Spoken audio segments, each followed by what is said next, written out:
네, 우리 일주일이 이렇게 벌써 지나가네요. 금요일이죠, 여러분들은. 네, 이제 또 주말이니까 일주일 동안 정말 고생하셨고, 오늘은 30페이지고요. 에필로그입니다. 8강의 에필로그, 세상을 위한 창문 그리고 겸손한 기도, 이 부분을 이야기하면 좋을 것 같아요. 오늘은 끝날 때 기도를 할게요. 8강을 정리하면 이렇습니다. 예수님과의 만남을 돕는다는 것은 한 사람의 인생을 바꾸는 기회가 될 수 있습니다. 그래서 정직해야 하고 바르게 이해해야 하고 그리고 적당한 거리를 지켜야 하는 거죠. 예수님이 주시는 복이 아니라 예수님을 따르는 공평과 정의를 말해야 하는 거고요. 비판하는 사람들을 향해서는 겸손하게 용서를 구해야 하고 다른 가치를 따르는 사람들과는 겸손하게 대화해야 합니다. 이게 쉽지 않죠. 결코 쉽지 않은 일입니다. 어려운 일입니다. 그렇지만 나를 하나님의 사람으로 회복하시려고 지신 예수님의 십자가보다는 훨씬 쉬운 일이죠. 그럼에도 불구하고 그렇게 쉬운 일임에도 불구하고 십자가보다 쉬운 일임에도 불구하고 십자가만큼의 가치가 있는 일입니다. 제가 대학생 때 유행했던 컨티넨탈 싱어즈라는 팀이 있는데요. 거기서 아주 그 좋은 찬양, 창문이라는 찬양이 있어요. 기회 되시면 한번 들어보면 좋을 것 같은데 그 교재는 이제 가사가 써 있습니다. 이렇게 좀 쑥스럽네. 불러봐 드릴게요. 어둠의 사람과 주님 사이 한 벽이 서 있네. 사단의 거짓으로 세워진 벽. 그러나 하나님의 사랑은 어둠을 물리치네. 우리가 그 벽의 창문이 될 때 우린 창문, 우릴 통해 세상이 예수를 보내. 우리를 부르셨네. 우린 창문, 우릴 열어 그 사랑 세상에 전해. 그의 빛을 밝게 비추리. 우린 창문, 세상을 향한 이런 찬양입니다. 들어보세요. 멜론이나 이런 데서 찾아보시면 들으실 수 있어요. 되게 좋은 찬양입니다. 가사가 너무 좋고 멜로디도 좋고요. 우리가 창문이라는 거죠. 사실 다른 사람들과 예수님과의 만남을 돕기 위한 제일 좋은 길은 우리를 통해서 예수님을 보게 하는 겁니다. 지하자매의 어깨가 되게 무거워지죠. 지하자매가 먼저 예수님을 믿은 사람이니까 지하자매를 통해서 재석 형제는 예수님을 보는 거죠. 재석 형제는 저를 통해서 예수님을 봅니다. 제가 하는 말과 제가 재석 형제를 대하는 태도와 재석 형제와 함께 나눴던 이야기들을 통해서 예수님을 보죠. 그래서 어떤 사람을 만나느냐에 따라서 교회에 대한 평가와 이미지가 완전히 달라져요. 이게 참 안타까운 일이 되기도 합니다. 그러니까 우리가 먼저 예수님을 따르는 공평과 정의의 삶을 살아내야 하고, 그래서 우리가 먼저 겸손하게 용서를 구할 줄 아는 사람이어야 하고, 우리가 먼저 겸손하게 대화할 수 있어야 하는 사람이어야 그런 사람들을 통해서 예수님에 대해서 좋은 이미지, 또 예수님에 대한 바른 이해가 생기더라는 거죠. 굳이 말로 하지 않아도 예수님을 만남으로써 내 삶에 생겨난 변화들이 있을 건데 그런 것들이 자연스럽게 드러나야 되는 거죠. 그래서 말이 아니라 나의 삶을 통해서 자연스럽게 향수가 나는 것처럼 향기롭게 이 향기가, 그리스도인의 향기가 퍼져나가야 하는 겁니다. 완벽하게 매혹적이지는 못하더라도 겸손하게 끌리는 향기가 저는 이 예수님을 전하는 사람들에게 나야 하는 향수라고 생각합니다. 그럼에도 불구하고 우리가 거룩하신 예수님을 보여주는 창문이라는 말은 좀 우리를 하여금 두렵게 만들죠. 나의 창문은 너무 더러워서 빛이 새어나갈 틈이 없을 것 같고, 나의 창문은 또 너무 두꺼워서 예수님의 빛의 따뜻함이 전해지지 않을 것 같고, 나의 창문을 통해서 보여지는 예수님은 너무나 볼품 없을 것 같고, 허접하기 이를 데 없어서 끌리는 매력이라고는 조금 더 없어 보이는 게 아닐까, 이런 걱정을 해보기도 합니다. 그렇지만 예수님은 문둥병자의 창문으로 보여지는 우리를 부끄러워하지 않으시죠.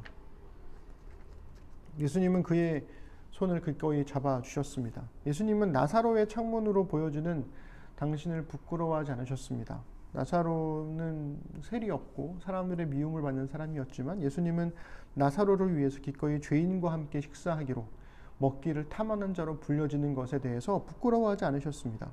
예수님은 거라사에 귀신 들린 사람, 미친 사람 취급을 받던 사람, 그 사람이라는 창문으로 보여주는 당신을 부끄러워하지 않으셨습니다. 예수님은 그 미친 사람을 위해서, 귀신 들린 사람을 위해서 바다의 광풍, 미친 바람을 지나가셨죠. 예수님은 자신을 버렸던 제자들의 창문으로 보여주는 당신을 부끄러워하지 않으셨습니다. 예수님은 기꺼이 그들을 용서하시고 끝까지 사랑하셨습니다. 그분이 바로 우리가 믿고 따르는 예수님이라는 거죠. 이 얘기는 이런 겁니다. 예수님은 이제 예수님을 믿기 시작한 지 얼마 되지 않은 재석 씨를 통해서 보여주는 창문도, 지하 자매를 통해서 보여주는 창문도 부끄러워하지 않으신다는 거죠. 여러분들의 창문을 부끄러워하지 않으신다는 겁니다. 그래서 우리에겐 결국 그 무엇보다도 겸손한 기도가 필요한 것 같아요. 겸손한 기도를 통해서 먼저 용서받은 죄인으로서, 내가 먼저 용서받은 죄인으로서 이제 용서가 필요한 죄인들을 긍휼히 여기게 되는 겁니다. 겸손한 기도를 통해서 자기를 드러내며 주인 노릇하려는 교만한 종이 아니라 착하고 충성된 무익한 종으로 하나님 앞에 설 수 있는 거죠. 지금은 비록 우리가 온전하지 못한 창문일 수 있겠지만 예수님을 따르면서 그 빛을 더 많이 내보낼 수 있는 그런 깨끗한 창문이 되기를 겸손하게 기도할 수밖에 없다라고 생각합니다. 그렇게 우리는 언젠가 세상을 향한 깨끗한 창문이 되어서 예수님을 잘 보여줄 수 있지 않을까 싶어요. 빌립보서 3장 13절부터 14절에서 바울은 이렇게 얘기합니다. 형제들아, 나는 아직 내가 잡은 줄로 여기지 아니하고 오직 한 일, 즉 뒤에 있는 것은 잊어버리고 앞에 있는 것을 잡으려고 표대를 향하여 그리스도 예수 안에서 하나님이 위에서 부르신 부름의 상을 위하여 달려가노라. 아멘. 부족하지만 깨끗한 창문이 되어서 두 사람을 통해서 예수님이 잘 있는 그대로 잘 보여지게 되기를 소망해 봅니다. 그리고 우리 지한이에게도 두 사람이 좋은 믿음의 부모가 되어서 우리 아이에게 믿음의 유산을 잘 전해줄 수 있는 두 사람이 되었으면 좋겠습니다. 이것에 대한 제가 되게 좋아하는 시가 있는데요. 아마 지하자매는 많이 여러 번 들어봤을 것 같은데 이렇게 말하면 안 되나? 또 처음 듣는 것처럼 생각하는 거 아니에요? 제가 허은실 작가를 되게 좋아하는데요. 허은실 작가의 반복이라는 기술이라는 그 시가 있습니다. 그 부분은 교환에도 있는데요. 읽어봐 드릴게요. 리버풀의 별 볼 일 없는 록밴드는 이국의 허름한 술집에 일자리를 얻습니다. 거기서 1년 반 하루 8시간씩 연주를 합니다. 이른바 함부르크 시절이라고 불리는 그 시기가 역사상 가장 위대한 밴드 비틀즈를 만들었죠. 미술 선생이었던 아버지는 아들에게 비둘기 발만 반복해서 그리라고 시킵니다. 무수히 많은 파지가 휴지통 속으로 들어갔습니다. 비둘기 발의 주름 하나하나까지를 그릴 수 있게 됐을 때 그는 사람 얼굴과 몸의 세부적인 특징까지도 저절로 그리게 됐다고 합니다. 파블로 피카소 얘기죠. 심지어 우리는 비틀스도 피카소도 모차르트도 아닙니다. 어쩌면 살리에르도 못 되겠지요. 평범한 우리가 혹시 비범해질 수 있다면 그건 끝없는 반복과 되풀이, 무수한 또와 다시를 통해서 뿐인지 모릅니다. 끝내 무로 귀결된 울명을 알면서도 덧없는 반복을 번복하는 몸짓, 그 자체가 이미 비범함인지도 모르죠. 반복이 저 스스로 리듬을 얻는 때가 온다고 믿고 싶습니다. 그때 반복이라는 기술은 예술의 경계를 넘지 않던가요? 그리고 시간을 견뎌온 것들 속에는 신성이 깃들지 않던가요? 삶은 다행히도 100m 달리기가 아니라 오래 달리기입니다. 그러니 우리 이 반복을 계속 해보자고요. 월요일부터 금요일까지 하루 10분씩 이렇게 반복하는 것도 또 두 사람이 함께 손을 꼭 붙잡고 기도하면서 하루를 시작하거나 하루를 마무리하는 것도 별것 아닌 이 사소한 반복이 우리의 자연스러운 리듬이 될 때 그것이 우리로 하여금 비범함에 이르게 하는 길이 아닐까, 그리스도인 다움으로 이르게 하는 길이 아닐까, 깨끗한 창문이 되는 길이 아닐까 싶습니다.